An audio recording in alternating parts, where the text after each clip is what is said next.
What's going on, everybody? Welcome back to another episode of Quality Time with Uncle Drew. And once again, we are joined by a great guest, a former college teammate of mine, a good friend, a coach, a person who's doing great things at the University of Oregon currently, where he's back for a third time. We have my college quarterback and Hillmar's finest, Nate Costa. Nate, how you doing, bro? I'm doing great, Drew. Obviously, having the opportunity to spend some time with you means a lot to me. We talked about this before we started recording, but fortunate enough to get a couple of invites per year to join some podcasts here and there. And I definitely don't accept all those invites, but when I got the invite from you, it was a no brainer to say yes. And I'm really excited to spend some quality time with you. That's a good drop right there. I appreciate that. So for those that are listening, those that are watching, man, Nate got to the University of Oregon a year before I did, so he was a year ahead of me. I graduated high school early, came to college in March, wasn't a part of his class, but really wasn't a part of my class either. So I was somewhere in between. It was myself, Will Tikawafu, and Mark Asper who came in right before spring ball. Those two other guys are Mormon, so they're pretty much married. I don't think they had any kids at that point, but two totally different dynamics for me as a 18-year-old fresh out of high school and them coming back from mission trips from a different location. And me being a receiver, Nate being a quarterback, we gelled pretty quickly early. And it was more so because Nate was just a great mentor and somebody that would ask you questions, making sure that you were okay, knowing that I was there fresh out of high school. Spent a lot of time in the summer, and it's great to have a friend that is a quarterback because when you're a receiver, you guys can go throw on the weekend, run some routes. You guys need each other. So a little bit of yin and yang. But I learned so much from Nate during that time period. He's real calm, cool, and collective. That's how I wish I could be in my life 100% of the time. But more so than that, he's very introspective on everything he does. And I'll speak about this one moment before we get into everything.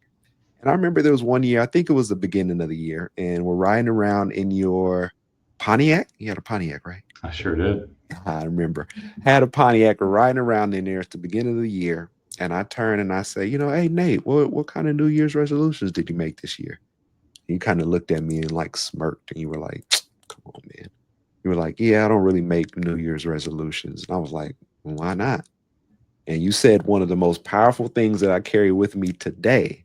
And you said, I try to do things. I try not to wait till the end of the year, beginning of the year to say that I'm going to do something. If I want to lose some weight, I'll start right then. Or if I want to do some things, I'll do them seasonally. I don't just wait for the top of the year or a new year to say, hey, these are the things I'm working on. I'm continuously working on stuff. Do you remember that? Do you remember saying that? I do. It's funny that you remember that. It's usually, I don't know, small comments or small conversations that you don't really think were very impactful at the time that end up making the biggest impact. And I guess that's a pretty good example of it. And just kind of an approach I've taken my entire life. I've got no problem with New Year's resolutions. I think they're a useful hack for some people who need that line of demarcation. I've just never really been into that approach. Doesn't mean that I'm perfect and that I do things right year round. I certainly don't. I've got my share of flaws that I'm constantly working on, but I just more like the approach of every day is a new day. And that is probably something that was kind of drilled into me from a young age, just from my family, my parents, the place that I grew up, which we're going to get into, and then just really just carried on into college. And I think, things like the win the day tagline that we experienced while we were playing at Oregon is a good example of that. And that each day is a new opportunity to better yourself and help others. So I've always taken that approach. I take that approach nowadays too. You're not going to hear me making a New Year's resolution. Other folks in my family might, and I'm open to talking about those topics at any time. But just for me, it's not something I'm into, and I've liked that approach, and I don't plan on changing it anytime soon. Mm, see, that's just Nate being Nate right there. He just thinks a little differently, just operates a little differently, and it's a way to get me to look at what can I do better? How can I be better as a person? What's the next thing that I can do to kind of just help my development and progression and growth as a young man? And so we'll just get right into it though. So Nate, like I said, he was my college quarterback, but Nate comes from the small town of Hillmar. He's a three-sport athlete coming out of high school.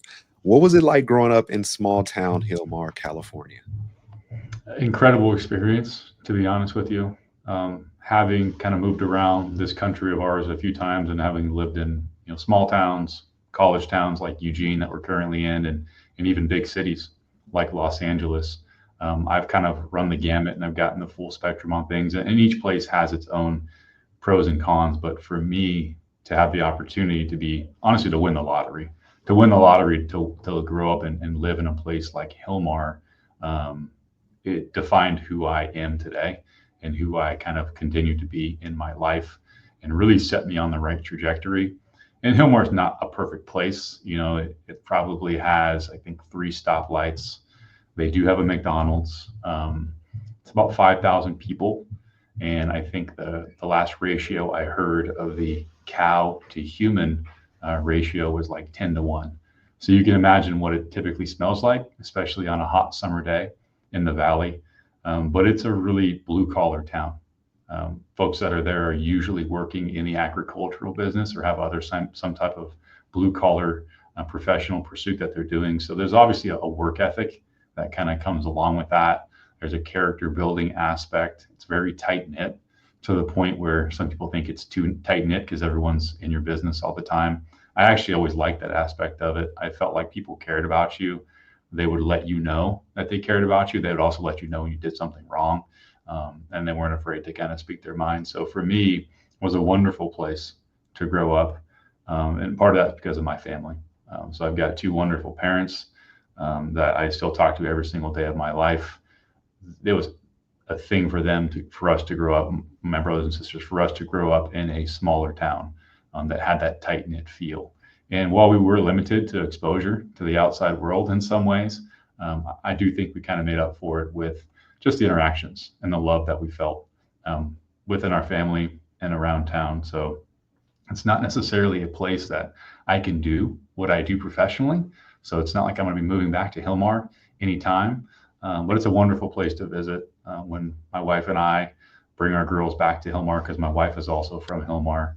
Um, they really enjoy it because it's just so different than the life that we're currently giving them in Eugene. So Hillmar is a wonderful place. It's made me who I am today. Very grateful for the people of that community, and I'm always looking for ways to give back to that place as well. Mm.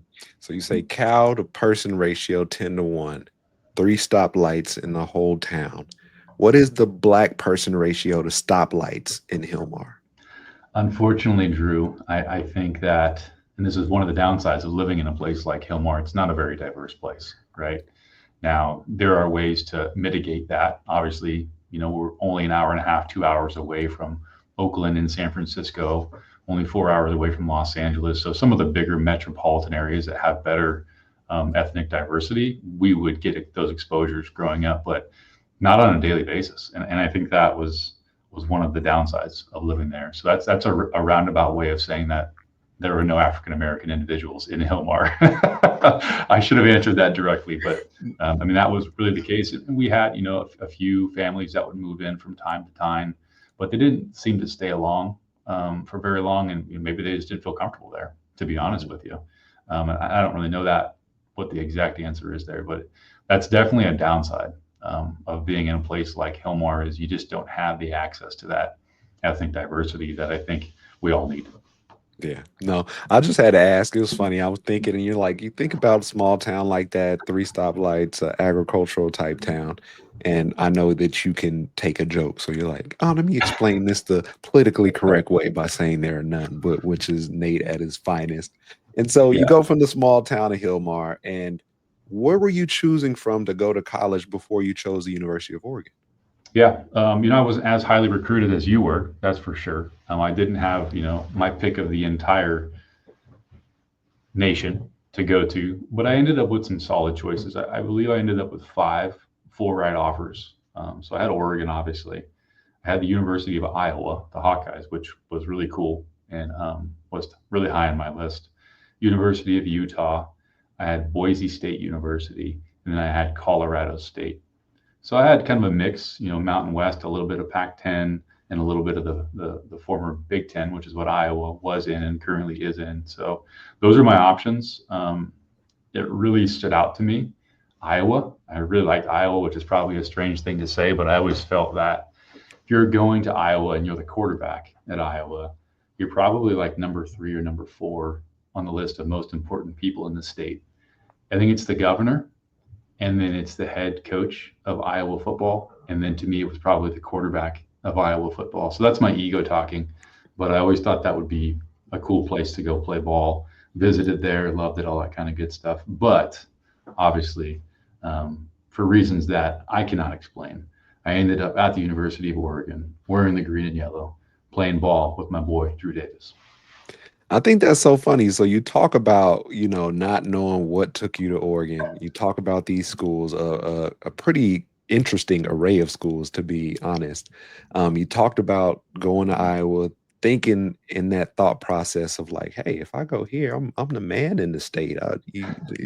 Which most quarterbacks want to be. Let's not lie. You want to go, Yeah. if you're a quarterback, you have this certain part where you're kind of the most important person on the team. And I just think it's funny because I ended up at Oregon in the same way, where I took a trip to Oregon because my high school coach told me, hey, I think the person that created Nike's from there. Just go check out all the cool gear and enjoy a game and do this and do that. And next thing you know, I'm signing on the dotted line to be an Oregon Duck. Never thought I'd be able to call myself a Duck either. And so as you look at the schools, you look at all these schools you're thinking about going to, you make the choice to go to Oregon. And at that time, Oregon's not Oregon. Oregon is Oregon. They wearing these nice uniforms. They're pretty flashy. Offense is cool. They have some great players. Put some people into the NFL, but Oregon isn't the Oregon that it was gonna be, and that it turns into how it is today. Um, what was the difference between stepping on the campus of Oregon the first year and then on the last year when you're leaving? Wow, you're going to talk about a 4 to 5 year span there, where I think Oregon football was a rocket ship, and the trajectory was, as we call in the current profession that I'm in, up and to the right. Right, it was a really fun ride to be on, and being able to share some of those moments with people like yourself, people like Jordan Holmes and Bo Thran, who we really, you came a year later, but like we were all in it together, and we were all in that ride together. It was a lot of fun. So when I talked about the beginning of it all, the beginning of it all is really where it starts, right? You enter University of Oregon, you join Oregon football, you're a freshman, you don't know anything. You're getting teased, you're getting heckled, you have to sing during fall camp, at the behest of the seniors, which was fun just for stage fright purposes. Love that. But you kind of get into, and you realize, okay, this is college football, this is Division I ball, but like I can hang, and you don't really know that until you step on the field that first practice, that first week of practices. You don't really know if you can hang, if you can hack it. You have confidence in yourself, but you don't know. So I knew pretty early on, like, hey, I can run with these guys. I can throw it with the best of them. Like I can handle the mental complexities of this offense. Like I'm gonna be fine. Like I can do some things here. Now I can contribute to the team. I can be helpful. And those first couple of teams that we were on, super talented teams. I mean, the talent was really always there. I mean, you had a lot of premier players, and I had the opportunity to learn from a couple of veteran quarterbacks that really defined my early days at Oregon. One was Dennis Dixon, who was a little bit more quiet, but I really got a lot out of watching Dennis work and go through some early struggles, especially during the 2006 season. And obviously, we know how his story unfolded. And there was also Brady Leaf. So Brady Leaf was someone who was my host for my recruiting visit, and a small town guy from Montana. So there were some parallels there, and obviously he had learned a lot from his older brother Ryan's story, his experience at Washington State, going into the NFL, as everyone knows there. So I learned a ton from Brady about the mental side of the game, self-confidence, making sure you're putting in time to study the playbook, watch film. You have a process for watching film. So I got like an accelerated course from those two older quarterbacks that was just luck. I just kind of fell in. I stayed quiet. I asked questions, and they, for some reason, I don't know why, decided to take me under their wing. And I was super fortunate for that. And obviously that season, 2006, culminated with probably one of the ugliest games in Oregon football history. And it's embarrassing to talk about it, but it's also important to talk about it because it was key to growth, not just personally, but for Oregon football in general. And that was the Las Vegas Bowl. So we go down to Las Vegas, we play BYU. We wear some really ugly uniforms with these ugly yellow helmets that had like these like ghost flames cooked into them. I mean, not everything can be perfect. Not everything can be a hit. And we just got trounced by BYU. It was cold. Oregon, we didn't want to be there. BYU wanted to be there, and they made us pay for it. So that was a great lesson to learn about, hey, if you don't bring it on this stage, you will get flat out embarrassed in front of the entire country. And that's exactly what happened. I think it was a good wake up call for the entire program. And then obviously, 2007 was an upward trajectory. Chip Kelly comes in, so I got to be a part of his interview process, and he was head and shoulders the guy for the job. Great pick by Mike Bellotti to bring him in as our coordinator.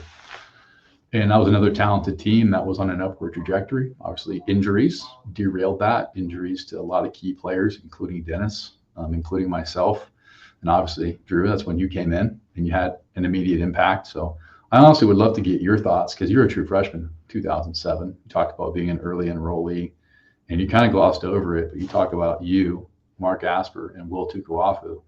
What you all three have in common is that you all three played in the NFL for an extended period of time. I mean, how about that for an early enrollee roster? So I don't have to talk all day. I'd love to get your thoughts on this 2007 season, and then we can hop over to the rest of my career. Yeah, no problem. I didn't even think about that the three people that came in early that spring all went to the NFL and had some time there. Um, it's kind of funny you talk about, so like I said, I graduated early. I chose Oregon at, I think it was the beginning of December is when I made my decision, because we had to make sure I was enrolled by, well, I put the deadline to do it at that point in time. And after I signed, or I'm not gonna say Oregon wasn't well known, but like nobody was going there that we knew, or especially from Colorado. Everybody was looking to see where I was gonna go, and it was down between Oregon and UCLA. And parents wanted me to go to UCLA. Dad is all about education, but made the decision to go to Oregon. So when you guys are playing in the bowl game, I'm at the TV, and you got people that like, oh, Drew signed to Oregon. Like, okay, they play tonight. Like, let's check him out. Let's see what is Drew doing? Why he want to go to this school? Like, and watching that, I was 17 at the time. Birthday's in January, so I was 17, and you don't take it with too much. Being a football player, you don't take it with too much weight. I'm not going to sit here and call Oregon back and be like, "Hey, I changed my mind. I'm going to UCLA. I didn't know y'all were struggling like that." Um, but it was definitely one of those moments where like there's still work to do. Not to say that I thought Oregon arrived or anything. But that was kind of like you said, the springboard to going out and getting Chip. And I know Coach Croton left and went to LSU, if I'm correct. And so, like when we talk about the domino effect of Oregon's rise and the '07 season after that, and him bringing an offense to Oregon that hadn't really been seen in college football, that caught a lot of people off guard, that now, you had Nick Saban complaining about it. Then Nick Saban goes out and gets him an offense that does the same thing with that kind of same firepower later in his career. Um, but like you said, you talk about the '07 season, you sat in meeting rooms with Dennis Dixon, saw his struggles from '06, and then to see his rise in '07 to getting drafted, going playing baseball for the summer, coming back, having a stellar year up until his injury. And my freshman year, I'm just trying to figure out where I fit in. You're like you said, you arrived and you're on a college football field and you're looking around and you're like, all right, I belong here. I was saying that, but I got guys like Jason Williams and Garen Strong and D Jones and Cameron Coven and Brian Paysinger, and I'm pretty sure I'm missing a couple more names, but you have all these big time guys who are like, and I still ended up being second string and playing a little bit, but you have all these guys you can learn from. And I think that's the biggest thing. We go to college, and I think there are a lot of people that want to start as a freshman, but it's a lot of work to play as a freshman, let alone start. But if you can sit back and learn from people that have been playing / starting for 2 or 3 or 4 years, that's a pretty good thing to have an arsenal to know what you need to do in your career moving forward. So '07 for me was a culture shock in a way of just being one of the first people to do something like graduate early, show up on campus, jump right into spring ball, especially with a new offense. But outside of that, it was just great to be around guys that, like I said, we built a very good culture. And that happened we always had good guys, I would say, at Oregon. There was never any knuckleheads. So being able to get thrown into that and have people take care of you, like the AJ Tuatellis, the Matthew Harpers, who I ended up living with, those are the stories and those are the guys that I like to be around. So for '07, for me, just sums it up. It was my first taste of college football, caught a touchdown that year, which is pretty cool. And you kind of saw what Oregon could possibly be in that year, especially moving forward. Yeah, and I think people in today's generation of like Jeremiah Smith at Ohio State, they kind of assume that if you're a highly touted recruit, and you're a highly touted recruit, true. Like let's be honest about it. They expect that like you're just going to walk in the door and you're going to play right away. People forget this is this will date us because we're getting up there in age, but in our time, if you played in one rep of one game, you couldn't use a red shirt. Nowadays, obviously, they've thankfully adjusted that rule so you can test the waters a little more and develop your players by allowing them to play. And I think it's up to 4 games now. But we didn't have that rule, so you really had to show your abilities early on as a freshman to get on the playing field. And you mentioned how stacked that wide receiver room was that you were playing, that was playing in front of you. That was a stacked wide receiver room, but you came on campus, made an immediate impact on the team, and essentially forced yourself into the lineup. And that's no small feat. So I think that it gets overlooked a little bit. And I study the game still, even though I'm not directly involved. And even if you track some of the 5 and 4 star recruits that go to places like Oregon or University of Texas or Ohio State, a lot of those guys don't even see the field. A lot of those 5 stars get there and they end up redshirting. They end up not playing. Maybe they end up transferring because it's not a good situation for them. So I think that's a pretty cool accomplishment by you. Obviously, you've had a career full of accomplishments, so you probably don't think much of it, but I think it's a big deal. Now, thank you. I greatly appreciate that. Leave it up to Nate to make the interview about both him and I. That's how he does. But it's really, I like it because it's more of a conversation. But just looking at that, like we have different perspectives based upon, in a way, of what time you came in and what you saw it leading up to. You were also the quarterback, so some of your closest friends or closest people on the team were your offensive linemen as well. Um, and you even talked about it just now. You had an injury. You experienced an injury early in your career, and I guess you could say it's along the LeBron James level. Not one, not two, not three, but you had three ACL injuries in college, and injuries are never easy. ACLs are year-ending injuries outside of that. But I remember there's one year you were slated to start and we tore it in, it was either, was it fall camp? Mm-hmm. And you tore ACL in fall camp. So just a wide range overview. What's your mindset or how was your experience tearing your ACL 3 separate times? What's your thought process? Yeah, I mean, obviously, extremely challenging. The pain, like the actual physical pain, and you know this as good as anyone, Drew, since you've had an ACL tear and an ACL surgery, so you know the physical pain it's uncomfortable, but it's definitely bearable. As football players, we're used to dealing with levels of physical pain. I think the challenge with any type of major season-ending injury, which an ACL usually is actually the mental challenge. It's the mental struggle that you go through as an athlete, where you had something in front of you, and nothing's ever guaranteed, but you felt good about your chances, right? And then that thing quickly gets taken away from you because you no longer can physically perform to the level that's required to hold that position. And you mentioned, 2008 season, going into that season, had a great off season, felt good about that roster of talent going into it. I was, quote unquote, slated to be the starting quarterback for that team, and I had a good fall camp. I remember sitting down with Chip like a couple of days before I actually had the injury, and he's like, "If we're playing tomorrow, like you're the starting quarterback, you're going to be the guy."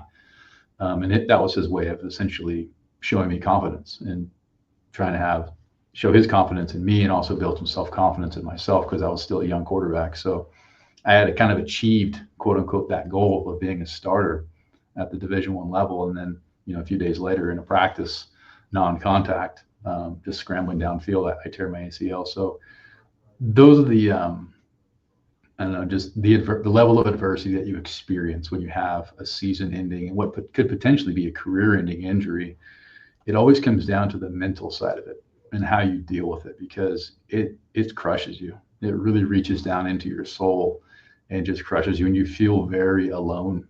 You feel lonely for a while. You feel isolated because, let's be honest, the team needs to continue moving forward. They have a mission and a goal, and the healthy members of that team and those coaches, like, their goal is to continue to push the envelope and push that team forward towards whatever that goal happens to be for the season. So you feel a little bit by yourself.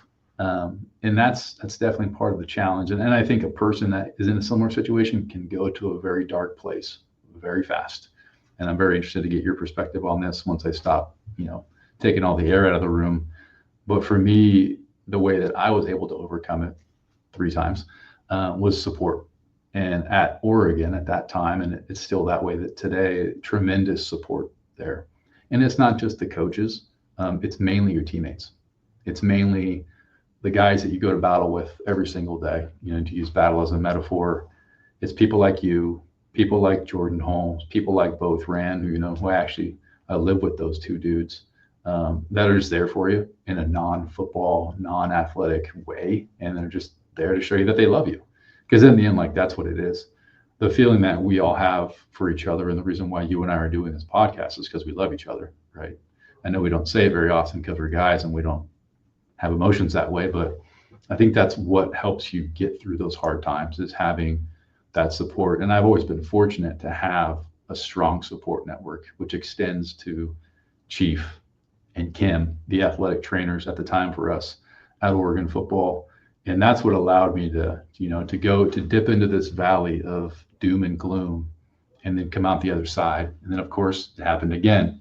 So you dip into that valley of doom and gloom and you come out the other side. And obviously, we know the rest of the story. But I am here today. I'm a product of what has happened to me in the past, and it's conditioned me to be a lot tougher, a lot more resilient. And it's also conditioned me to not be afraid to ask for help. So some of those lessons that I learned through those injuries really has helped define who I am today. And, that's, in some cases, that's good. In some cases, that's bad. But for the most part, I think it's helped me. And I think I'll also be able to carry those messages on to other people and share my story a little bit and hopefully impact a person here or there. So that's my long-winded way of explaining that. And honestly, Drew, I'm really interested because you've torn your ACL too, right? You've had major injuries as well. I'm curious to get your thoughts on what you think. One thing that's harder, that sucks about sports, the highs of sports are high and the lows of sports are low. We're talking about wins and losses, we're talking about injuries. Um, in a sense of, like you said, like tearing your ACL, that's one thing. Tearing your ACL when you're slated to be the starter, the guy, that's a whole nother thing. Tearing your ACL after your very first start, like I did, that's a whole nother thing. Like, there's layers to it. But like you said, it's a lot about support. Considering that we went to college in Oregon, in Eugene, a place where you don't see the sun from about October until about March, April-ish, being kind. That's a whole nother layer of it, of having to sit here in these gloomy days with rain beating down on the window and find happiness and sunshine in your life as you're going through this.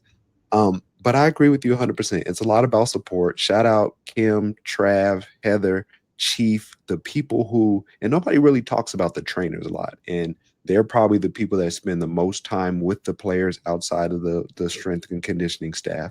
They're the people that are the one of the first people to see them in the morning, or probably the final person to see them before they go home at the end of the day after they get ice and treatment and everything like that.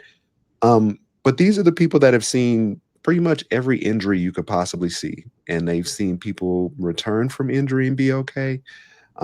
They've seen people overcome adversity. They've been that kind of counselor, psychologist, therapist to people when they don't think they can go on and they don't know if they're going to ever to return to full strength.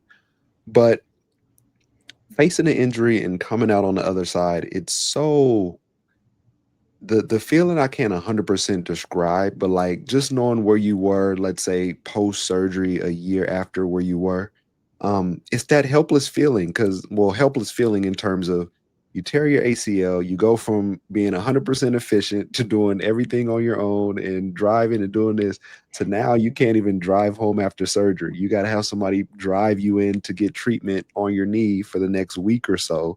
If you're like me, you started driving way too early, but we won't talk about that. Um, but you go, but like you said, that's when you see the type of support you have. The people that come over and sit on your couch with you and watch your favorite show because you can't really do much. And not that it's about that they're talking to you or telling you it's going to be okay. They're just like, bro, we're here. We got you. You need anything? Want me to get you this? Want me to get you that? Want me to help you get in the bathtub? You need help? Want me to care? Like just those types of things that people don't really talk about. And it's funny just to be able to bounce back from that. Like I said, in the sport, you think that this is the most important thing at this time, and it kind of is, you know. But once you have a major injury like that, and with me, it made me focus on some things outside of football. It made me say, okay, I know I'm great at football. I'm here. I'm on time. I'm in the weight room. But what else do I like outside of football? And I don't really have a question. I didn't have a question for that at the time. And so then I started really pouring into myself more and figuring out what I liked outside of football. So for me, my injury, and like you said, I'm a person that I'm not going to necessarily tell you how I feel. And by the way, love you too. I think men are getting better at saying I love you. I think since COVID, there's been a lot more I love yous and hugs and stuff like that. So let's keep that going. I'm working Um, on that. I love you, Drew. I love you. um, but that, and I think everybody can relate to that. Your life changes. Your whole life changes in terms of you were with this team and you guys went everywhere together and you had to be there at the same time as them, to trainers telling you, hey, make sure just come in an hour later after everything starts. That's when everybody will be in meetings and we can work on you. And then you get out of there before everybody comes back to practice. And speaking about this, because this is funny and I have to bring it up. I We know what's we coming. I already know what's coming. we were ACL buddies. So in 08, you know, you tore yours at that fall or whatever it was. I tore mine in, I want to say October, November, my very first start. And Coach Bellotti calls us up to his office and kind of digs into us a little bit because he says, you know, you guys aren't acting like you're around the team and you're leaving the facility. And which I still don't really understand, but I'm older now and I can't really remember that situation. But we kind of got yelled at. Both me and Nate were in his office. And do you remember that conversation?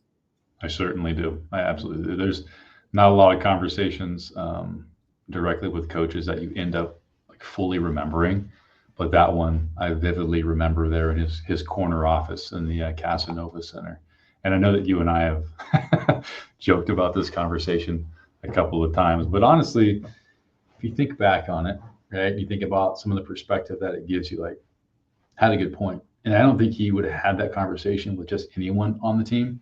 I think that Mike, not knowing what his long term plan was, coaching career wise, he kind of knew he was towards the end of his time, but he probably thought, and he looked at you and he looked at me, he's like, hey, like these guys have a chance to do something here at Oregon. They're early on in their careers and they've got the whole world in front of them, and this could be an inflection point.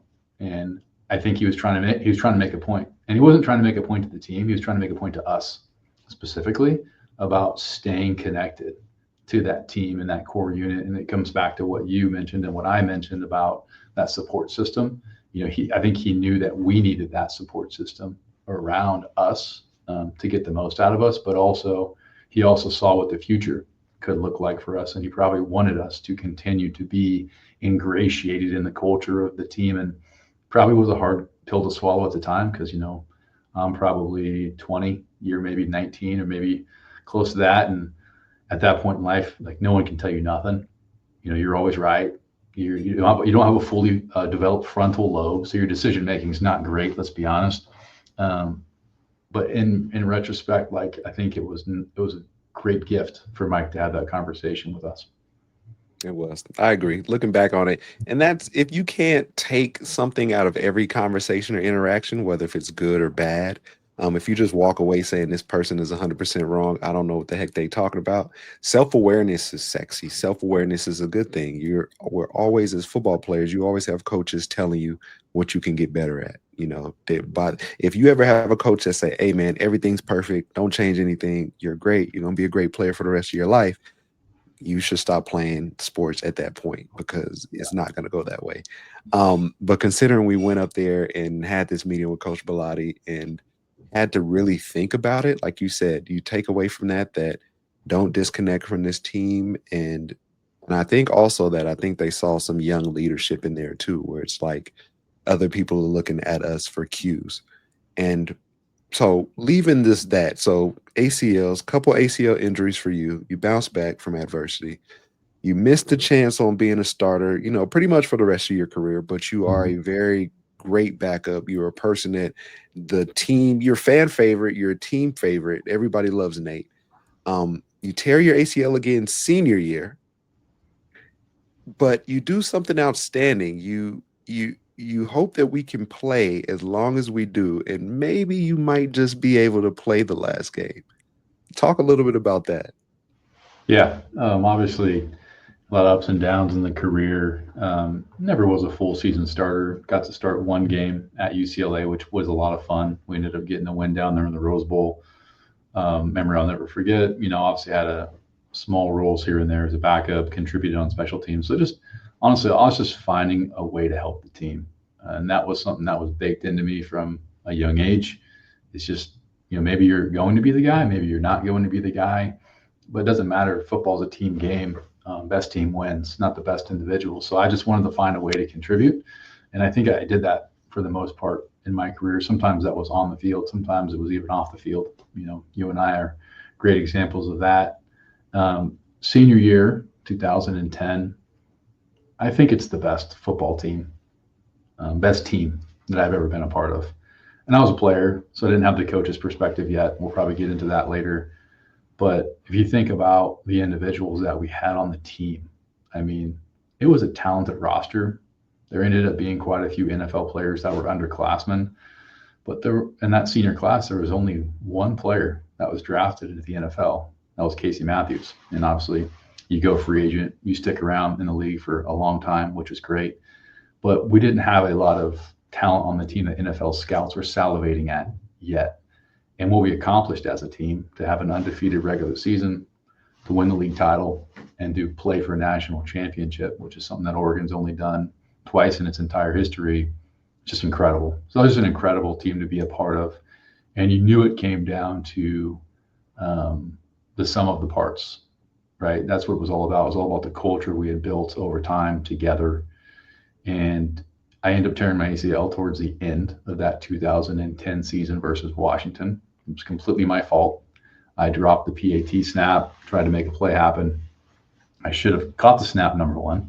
And number two, I probably should have thrown the ball away a little earlier. But hey, that's either here nor there. Can't live in the past. Um, but it happened early on enough, and I had enough experience, unfortunately, with recovering from ACL injuries that I knew that if we had the type of season that I thought we were going to have, we would probably end up playing late December, early January. And we thought we were going to play for a national championship that season. We had that goal at the beginning of the year, and we were well on our ways to accomplishing that. So I was like, if I can focus on get surgery immediately, focus on my rehab, get enough range of motion and mobility back, like I might be able to get back on the field for our final game of the season. I might be able to do it. And I wanted to at least have a goal that I could push forwards. And obviously we'll get to it. I never actually got accomplished that goal. I never got the opportunity to go on the field for the national championship, but I was dressed out and I was in a good enough physical position to where if there was an opportunity to go out there and hold a PAT, I could have done it. And that was part of the plan. We just never actually fully formed that plan, unfortunately. But having that goal in front of me, I think is really what helped my recovery, is because it gave me something to work towards. It wasn't like end of the season, into my career, because I'm not going to be an NFL guy. What do I do now? Do I go home and drink a 6-pack of beer every day and just call it good? No, it gave me something to work for and to strive towards, and it kept me involved with the team. Right, it kept me in the rehab room with Kim and Chief. It kept me in position meetings because I needed to be locked into the game plan in case there was something I could be involved in. So, not many people know that we had that plan of kind of me trotting out there and holding one last PAT as like almost like a ceremonial goodbye. But it was something that we worked towards. I wish I got the opportunity. I also wish that we beat Cam Newton and Auburn that game, but unfortunately we didn't. But it still doesn't take away from the experience that we all had that season and how incredible that team was that, ended up getting inducted into the Oregon Hall of Fame. Believe you me, I wanted to beat Cam Newton as well. And anytime I see Cam Newton today, I grind my teeth and I'm like, oh, we almost had it. But you're right. We had a very special team. And I think it was also just crazy that you had this plan to just go out there and hold one PAT. I'm like, yeah, we're gonna score a touchdown. Nate, you be out there holding. And the first touchdown we had, what do we went for two? One for two. Yeah. Jackson Rice ended up converting the 2 point attempt. And obviously, on a 4-month healed ACL, like I'm not going to go out there and do a 2 point conversion. But he did a great job. And we never really got the opportunity for that just traditional PAT. But it would have been a lot of fun. And either way, I mean, what an incredible team, an incredible experience. And like I look back on that team and I just think of all the life lessons we learned leading up to that and during that season, some of the adversity that, the 2009 team faced, some of those issues, the issues that we faced in the summer leading up to the 2010 season. If the summer before the 2010 season you said that Oregon was going to play for a national championship, nobody would have believed you. They would have looked at our roster of talent. They would have looked at some of the off the field issues that we had, and they would have said, there is no way this is going to happen. Fortunately for us, I don't think Twitter existed at that time. So we didn't listen to the outside noise. We didn't listen to the critics. We just went to work, had an incredible off season, had a great fall camp, came together as a team, and obviously we essentially rewrote Oregon football history and set the program on a path that it currently continues on today. Couldn't have said it better myself, man. And so you hit the nail on the head. You say, I'm trying to get out there, trying to end my career the right way. Just one more hold to say, yo, we played a national championship. I held a field goal. We won. You can ride off into the sunset. Everything's all good. I think the thing that people don't talk about often or any at all is how crazy it is to go from that last college game to just nothing, to just go cold turkey. You go from waking up the same time, having somebody tell you where to be, to doing calisthenics with Coach Rad, to up on the mezzanine, and now you just have absolutely nothing that you have to be in the building for. You have nobody blowing your phone because you overslept and didn't do something. Talk about that transition from the end of the season, that very last game, and what the thought process is leading up to graduation and getting out of Oregon. Yeah, I mean, what you talked about right there is honestly, it's dangerous. You go from being in this like privileged situation where you're provided all of these resources and all this time and attention to where you have to be the one that motivates yourself. And most people will listen to this and be like, you like are spoiled jocks. You guys don't know what the real world is like. And they're probably right. We don't know, or we didn't know, but we quickly learned. And it's treacherous, I think, for folks like myself who don't have, the ability to make that jump and play the game at the next level professionally. It really can be demotivating because we all enter college football thinking that we're going to play in the NFL. You quickly, if you're smart and you have self-awareness, you realize what your opportunity looks like. And for a person like myself, I knew that opportunity was not going to be there.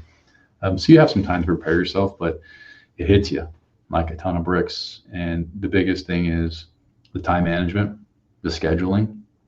Your entire life from probably when you're 8 years old, you've had a schedule that you've always been on. It's school, it's athletics, it's homework, it's whatever it is, and that's gone.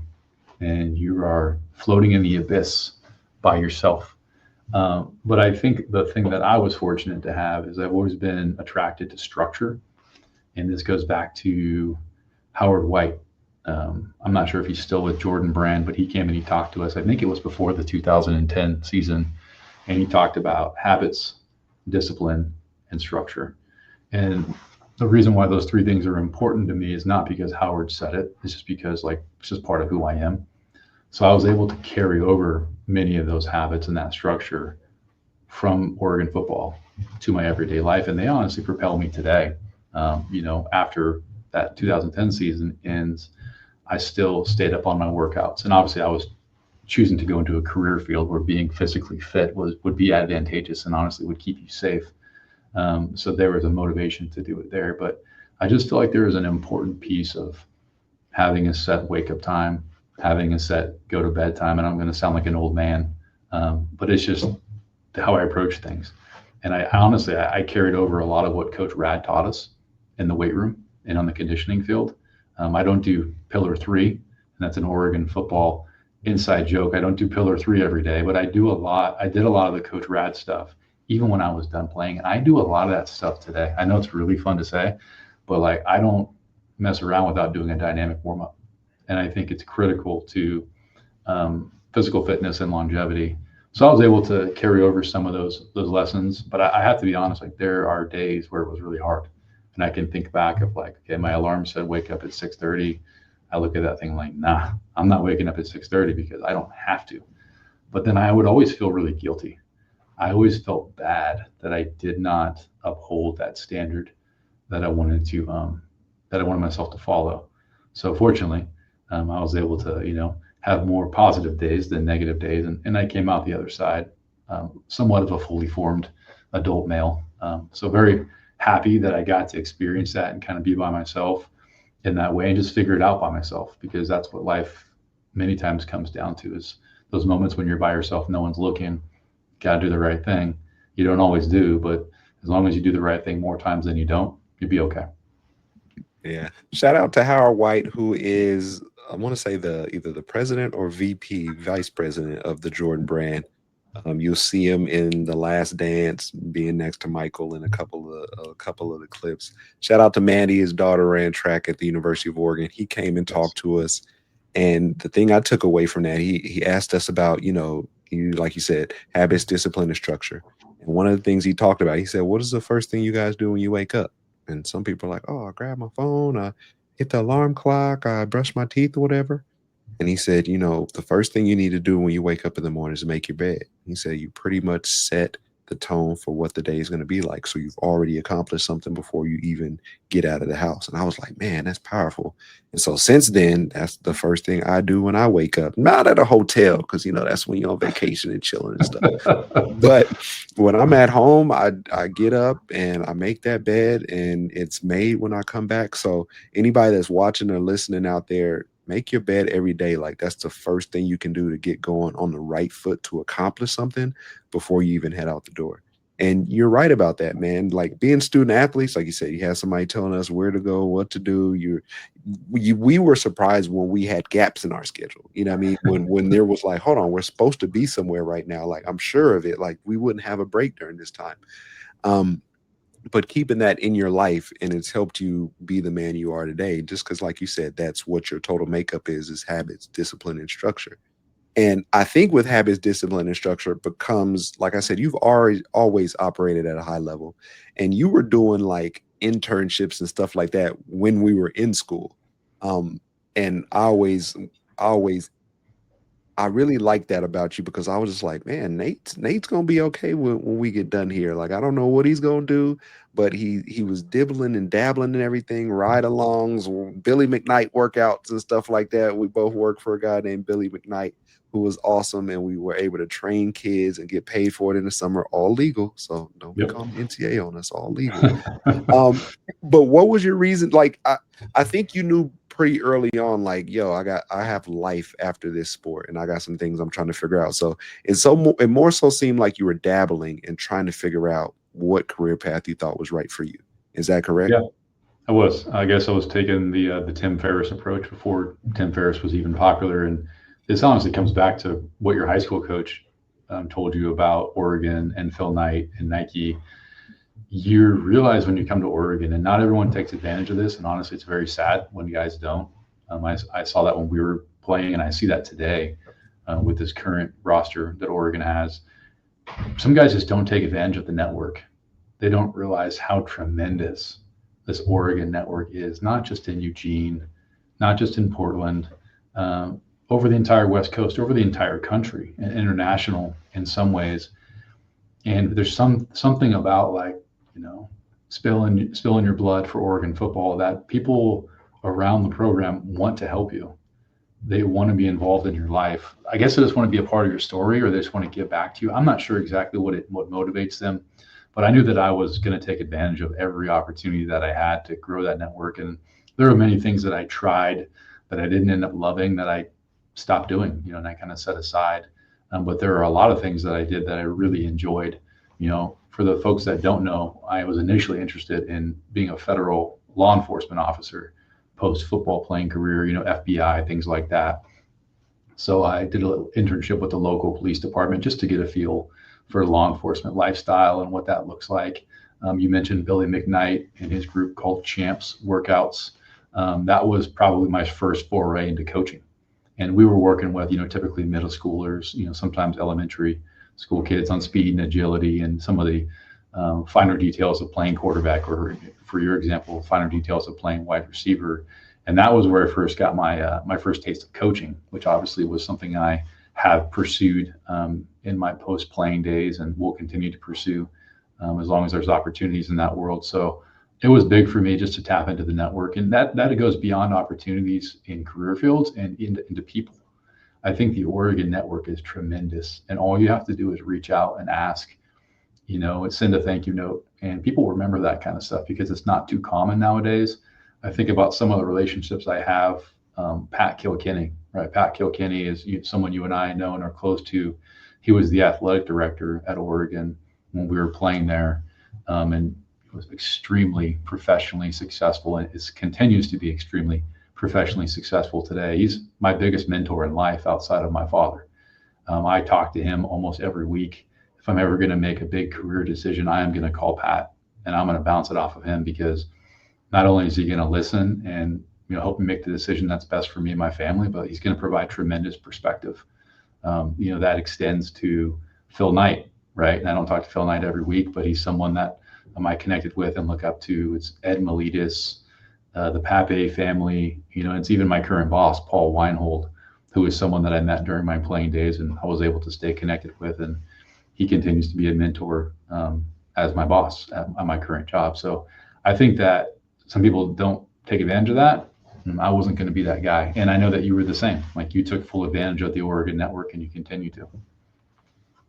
You got to, man. Like, we talk about Oregon, and like you said, especially the time we played, like, I don't know Phil Knight like that, but I remember I read Shoe Dog, and after I read it, I was like, man, that book really had a significant impact on me. And I hit up Pat Kilkenny and I said, hey, is there any way I can get Uncle Phil's contact information? Yeah, you know, we call him Uncle Phil because we know him like that. And Pat when Pat gave me his information, I think I sent him. It was right around him and his wife Penny's I think it was 50th anniversary or something like that.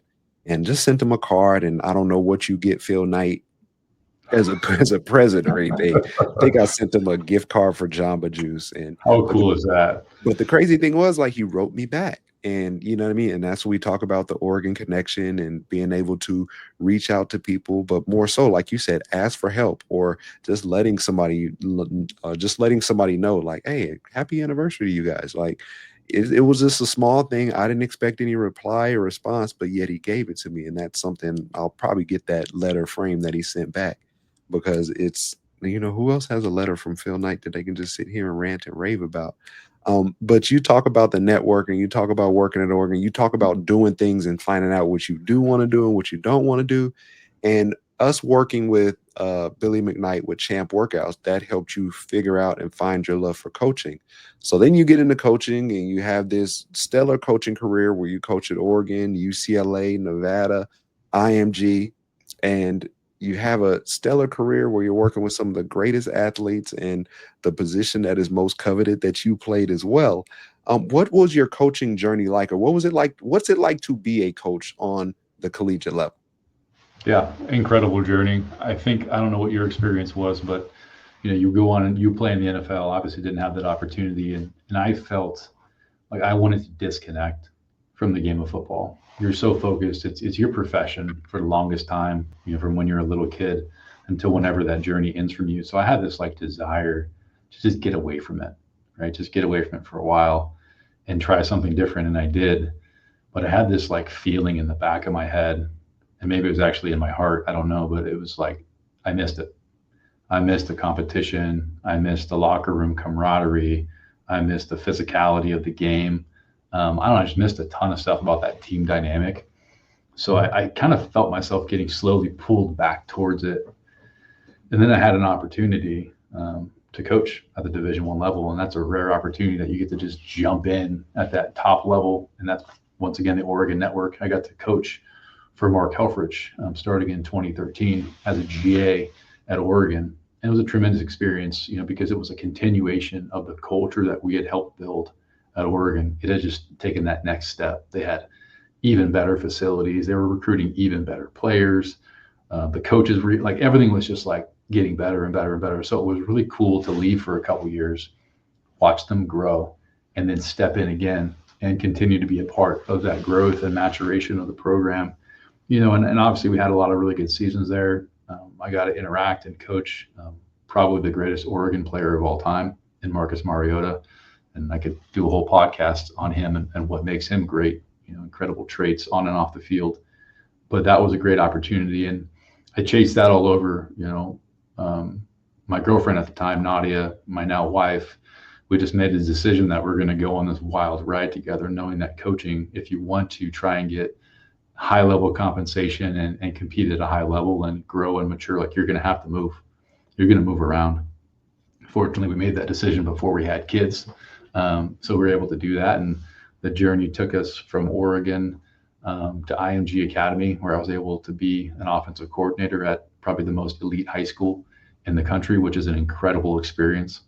I then hopped there to go work for Chip, which is a phone call I had waited for my entire life for Chip Kelly to call me and offer me a job at UCLA. And best part about that, honestly, Drew, was being able to work with you and being able to work with Ramson. Two of my brothers for life, dudes that I love to this day. Being able to go into the office every day and for like to see your guys' faces and to like go into battle with you guys, even though we sucked on the field, was a lot of fun. And I, as a side note, I think that Chip in a way replicated that this year when he was at Ohio State with Ryan Day and Justin Fry. And the result was a friggin' national championship and obviously trouncing our Ducks in the Rose Bowl, which was upsetting to see. But I think there's something to be said working with the people that you love and you care for. It's not always going to be that way. You don't always get to pick your teammates, but that was a great experience at UCLA. And then I got an opportunity to come back to Oregon. Mario Cristobal hired me to come back and work with the quarterbacks in 2019. And the way luck happens, like I also ran into an incredible Oregon quarterback by the name of Justin Herbert, who's still making waves and has potential to be an NFL Hall of Fame level player. So I was honestly just fortunate to be along on the journey with these incredible players and these incredible teams. And then we had some good years there. Mario leaves to Miami. Some of the coaches on that staff at Oregon get promoted. One gets a job. Ken Wilson gets the head coaching job at Nevada. I'm like the first phone call he makes, which was an incredible honor for me. And he says, "Hey, I want you to coach my quarterbacks." And I was just blown away. Like, wow, this is incredible. We had Maddie at that time. Maddie was young. We had another baby on the way. So got one kid on this earth and one kid about to join us on this earth. So you have to really look deeply and have some like deep conversations with your wife. Like, is this what we want to do? Do we want to commit ourselves to moving around the country and pulling our girls out of school every 3 or 4 years and all that kind of stuff as we climb the ladder? And we did it. We made that jump. We went to Nevada. We enjoyed it. Once again, maybe I'm not that good of a football coach because we weren't very good on the field, but I really enjoyed the time that I had at Nevada, spending time with my own quarterback room, recruiting my own quarterbacks to the specification that I wanted them at, not the physical specifications that someone thinks they should be at, but understanding the complexities of the game and the mental capacities that a quarterback must have and being able to recruit to those specific mental capacities. And obviously I wasn't at Nevada long enough to really see that experiment play out long enough, but it was a tremendous journey. So you put it all together, it's about a decade in coaching. And while I'm not directly coaching today for my current profession, I actually do a lot of non-football related coaching on a daily basis. And I don't think coaching will ever leave me. I think it's something that is a passion of mine. I really enjoy it. Am I always going to be wearing a logo and actually affiliated with a team in the fall? No, that's not always going to be the case, but I coach every single day. Right now, I coach my 5 and 3-year-old a lot. You hit it. You hit the nail on the head, man. And I laughed at this because this was going to be the next question, but you even answered it. Like coaching at the beginning when you first get in and you don't have anything tying you down. It's just you and Nadia, so you can take jobs and you know what the demands are for being a college coach or high school coach or a coach in general. Then you have one kid, and it's like, okay, well, she's young, we're not really tied down to anything. And then you have another one. And so now you have to start making decisions, not just for you and not just for one other person, but now a whole family of four. And like you said, with coaching, you're going to move around because you're either getting promoted or fired in the sense of what we know that is what with football in general is really hard to be successful. And if when you are successful, you get rewarded, and that usually means a better job, more pay, interesting or better location. And so it's interesting to just hear you talk about it where getting into coaching, like this might be, we're gonna go see some places. This gonna be really different for us. But then at a certain point being like, all right, well, we got a couple kids now. Now we kind of might have to slow down on exactly what this is for us. And as you come up on the end of your time in Nevada before you take this job at the University of Oregon, how much did that play into you making this shift? I know you said you talk about you consort with Pat Kilkenny and your mentors on moves that you make. How much did that weigh into you wanting something more stable outside of the coaching life? Yeah, it's probably not the number one factor, but there was probably a 1A and it was probably 1B. It was a big part of the decision that Nadia and I made, to make a career switch and pursue a different passion of mine and of ours. And I'm a very data driven and analytical person. You know that. I do make decisions with my gut and my heart sometimes, but I like to have some data to back up most of the decisions that I make. And one thing that I did is I made essentially a spreadsheet on my phone, and everyone's got the Apple Notes app, and it was called Maddie Time. So my daughter's name is Madeline, and I went, Monday through Sunday. How much time do I see her in the morning, and how much time do I see her at night during a season? And the number that came out from that was literally in the single digits. I'm almost embarrassed to say it, but I was seeing my daughter, who at the time was around 2, maybe 3. I was seeing her throughout a week, 8 or 9 hours. And to me, that was unacceptable. I'm trying not to get emotional about it because it's a big deal. And I thought that it's not good enough. Like I need to be there for her, I need to be there for my wife, and I need to be there for Juliet, who was just born at that time. So it was a big deal. It was really not just a knee-jerk reaction. It was well thought out. But there's a happy ending to the story. We make the career move, and we're obviously happy to be back here advancing the mission of the University of Oregon, doing so through the foundation and my work with Launch Oregon. And I did that spreadsheet again pretty recently, and obviously this time it was Maddie and Juliet time. And that number's 35, 40 hours a week. So I'm spending the quality time, to use your term. I'm spending the quality time with my family that they deserve from me. And I didn't think that the trajectory that I was on in coaching was going to allow me to do that. And that's not to say that that's everyone, because that was just my individual journey. Some guys can do both. I couldn't. I was so obsessive and locked in. And that's kind of how I get with certain things that I love. I was obsessed and locked in with it, that I was choosing to spend most of my time at the facility, raising other people's kids as opposed to raising my own. So I'm happy that I made that decision. I think it's going to have a big impact on who Maddie and Juliet grow up to be. And I think it's going to have a big impact on my marriage and my relationship with my wife. So that story is still being written right now, but I feel great about where we're at. One thing people don't mention hold on, first of all, This is always a safe space. I'm always a safe space. Get emotional if you need to, man. You're talking about life, you're talking about your kids, you're talking about family. I'm not a father yet, but I know I hope that I have as much passion and emotion talking about something as pivotal as that. Like I said, you're a smart guy. You sit down and you have this spreadsheet where you have Maddie time and how much do I see her throughout the week. And pretty much you're like, I'm embarrassed on how much time that I got to see my daughter, my own flesh and blood. And that's important, man, because I know there are a lot of people out there going through that same thing just in life in general with their career, not even a football coach. But for you to notice that and for you to really look at that and to take that into account, and let it be something that is high on your list to be very important and very close to your heart. I think that takes a real man and a real person to be able to change that and to go from single digits to upwards to 40 hours a week. Well, it shows other people out there that being a parent is a full-time job. Um, but outside of that, man, thank you for sharing because it's those are the things that we don't hear from coaches often. And in a couple ways we don't hear from them, but mostly because they know that this is what the job entails.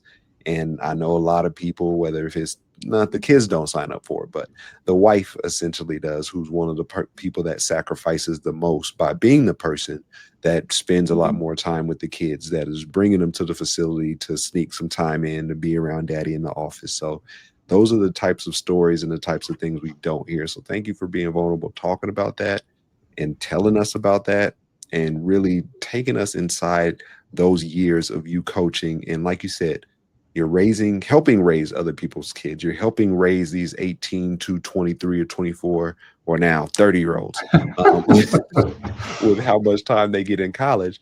But you're really helping them grow into men before they leave that college campus. And not just teaching them football plays, not just letting them know why this is cover four and why should we hit this and go this way, but more so like keeping them accountable and giving them someone to be accountable to. Like you said a very good thing. You said, I'm not only choosing my quarterback based on the measurables I think they should have, I'm being able to hand select the guys that I really want, that I know have these skills and have the will to be able to help us win some games and also throw some touchdowns at the end of the day. So, Nate, once again, man, there's a couple more questions I want to get to you because I really want to do these.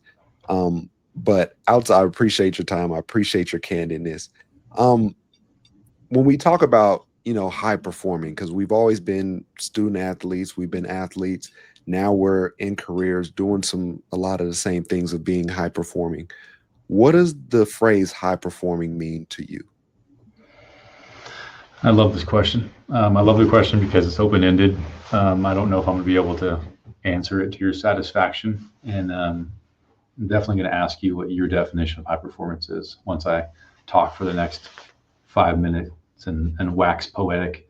But to me, the thing about high performance is that not everybody is capable of high performance. I think there's a lot of walks of life where your best effort, doing your best, is all that people can ask of you. And I, for the most part, ascribe to that same philosophy. It's about reaching your personal ceiling. I think that's really important. But to me, high performance is always going to be measured against something else, some other standard. Sometimes it's an internal standard, but oftentimes it's an external standard. And we know that from our early careers as athletes. And we know that now in the business world where we operate, in that there is a certain percentile of people that are considered high performers. And the reason why they're considered high performers is because they're committed to their craft, right? Which is really important. And they also probably have some type of innate gift that they've been given, whether you're religious or not, that it's a God given ability that some folks have, right? You obviously have that in spades. You have it from an athletic standpoint, you have it from an intelligence standpoint, you have it from an emotional intelligence standpoint. Like, you just have some God given gifts that allow you to even have an opportunity to become a top performer. And it's that commitment to the craft, it's the work ethic, it's showing up day in and day out. That's really what lends itself to someone becoming a high performer. And that's the great thing about the term, is it's so broad. High performance can be in any walk of life. It's whatever you've chosen to do on that specific day, or maybe even committed your life to, that you give direct attention to and you apply your skill set to, that can be your high performance. For some people, that's being the best quarterback or the best receiver in the country. For other people in the world that I'm in now, it's being the best investor that you possibly can be the person who can sort through the deals and find the best teams with the best ideas that have the best opportunity to return investment dollars to the fund. And then in other walks of life, it's as simple as the person who you're working with to make your coffee in the morning. Like, are they like the best barista in all of Eugene who can make you the best mocha or the best frappuccino? And that's what I love about it. Is like, what is your individual mission in life, and how are you working towards high performance? And it's so rare, Drew. It's such a rare quality that people have the ability to do it, the God-given ability. They apply themselves with the work ethic and also have the opportunity, because sometimes opportunity gets in the way. But to me, high performance is extremely rare. It's a top 5, top 10 percentile type of thing. Not everyone's going to accomplish it in their life. And that's honestly why I love it. I love things in life that are rare and that not everyone can achieve.